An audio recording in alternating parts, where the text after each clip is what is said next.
Hello everyone, how are you? I hope you're fine and you're most welcome in my YouTube channel MS English Club. Dear student, today I'm going to give you special structure number 35. तो चलिए आज हम लोग special structure number 35 को सीखते हैं। Dear student, वह सभी हिंदी वाक्य जिसमें दो समान संज्ञा, दो सेम संज्ञा ही से जुड़ा रहे। वह सभी हिंदी वाक्य जिसमें दो सेम नाउन, दो सेम नाम, दो सेम संज्ञा ही से जुड़ा रहे। उसके बाद अंत में है रहे या था रहे या होगा रहे। जैसे पूर्णिया में छात्र ही छात्र है, इसी को आप बोल सकते हो पूर्णिया में छात्र ही छात्र था। आप बोल सकते हो पूर्णिया में छात्र ही छात्र होगा। मैं यह तीनों टेंसों को एक साथ लेकर चल रहा हूं। जैसे आप बोल सकते हैं कि अमेरिका में वैज्ञानिक ही वैज्ञानिक है। आप बोल सकते हो अमेरिका में वैज्ञानिक ही वैज्ञानिक था, या आप बोल सकते हो अमेरिका में वैज्ञानिक ही वैज्ञानिक होगा। समझ रहे हैं? या आप बोल सकते हो नदी में मछली ही मछली है, या बोल सकते हैं नदी में मछली ही मछली था, या बोल सकते हैं नदी में मछली ही मछली होगा। तो कहने का मतलब जब दो सेम नाउन, जब दो सेम नाम ही से जुड़ा हो और अंत में है या था या होगा रहे। ऐसे हिंदी वाक्यों का अंग्रेजी आप कैसे बनाएंगे? डियर स्टूडेंट, याद रहे ऐसे हिंदी वाक्यों का अंग्रेजी बनाने के लिए आपको यूज करना होगा अंग्रेजी structure there is nothing but. क्या यूज करना होगा? There is nothing but. लेकिन याद रहे देयर इज नथिंग बट है के केस में लगेगा। लेकिन अगर अंत में था है, पास्ट में है, तो देयर इज नथिंग बट के बदले आप यूज करेंगे देयर वाज नथिंग बट। और अंत में अगर गागेगी रहा होगा, फ्यूचर में अगर रहे तो there will be nothing but. समझ रहे हैं?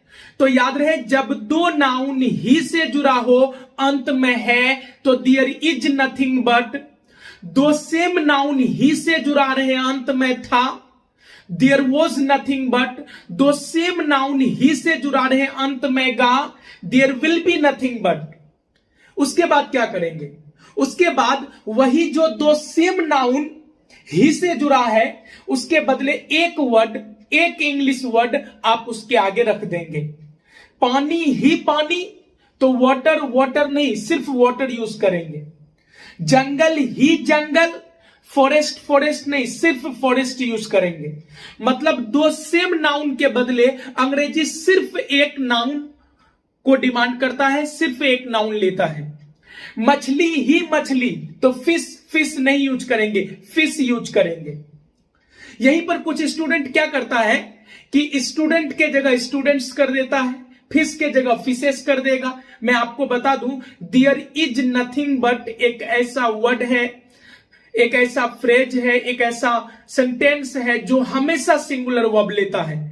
जहां भी देयर इज नथिंग बट रहे, नथिंग बट, वर्ब हमेशा सिंगुलर होगा। सॉरी, हाँ, वर्ब हमेशा सिंगुलर होगा, नाउन भी हमेशा आपका सिंगुलर होगा।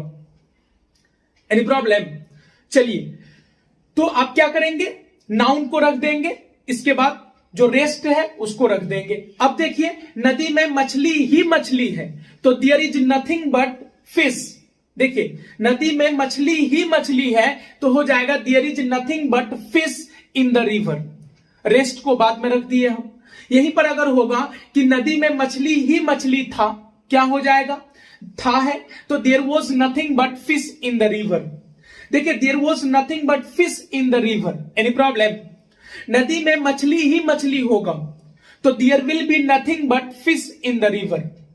अब देखिए पूर्णिया में छात्र ही छात्र है, तो there is nothing but student in Purnia. बहुत लोग यहां पर स्टूडेंट्स कर देंगे, लेकिन याद रहे नथिंग बट जिस भी वाक्य में रहे, नाउन भी सिंगुलर, वर्ब भी सिंगुलर होता है। ठीक है? तो पूर्णिया में छात्र ही छात्र है, there is nothing but student in Purnia. उसी तरह पूर्णिया में छात्र ही छात्र था, तो there was nothing but student in Purnia. Students नहीं करेंगे, सिंगुलर फॉर्म लेगा। ठीक है? पूर्णिया में छात्र ही छात्र होगा, तो there will be nothing but student in Purnia. अब यहीं पर आपको अगर सेंटेंस दिया जाए कि पटना में कोचिंग ही कोचिंग है, पटना में कोचिंग ही कोचिंग है तो there is nothing but coaching in Patna. यहां कोचिंग्स नहीं करेंगे, सिंगुलर फॉर्म लेंगे। पटना में कोचिंग ही कोचिंग था तो there was nothing but coaching in Patna. Patna में कोचिंग ही कोचिंग होगा तो there will be nothing but coaching in Patna. तो आई होप समझ में आया होगा कि जब दो सेम नाम ही से जुड़ा रहे और अंत में है तो देयर इज नथिंग बट, अंत में था देयर वाज नथिंग बट, अंत में गा there will be nothing but, उसके बाद नाउन को रख दीजिएगा, उसके बाद रेस्ट को रख दीजिएगा, आसानी से आपका ट्रांसलेशन बन जाएगा। मिलते हैं हम लोग नेक्स्ट वीडियो लेक्चर।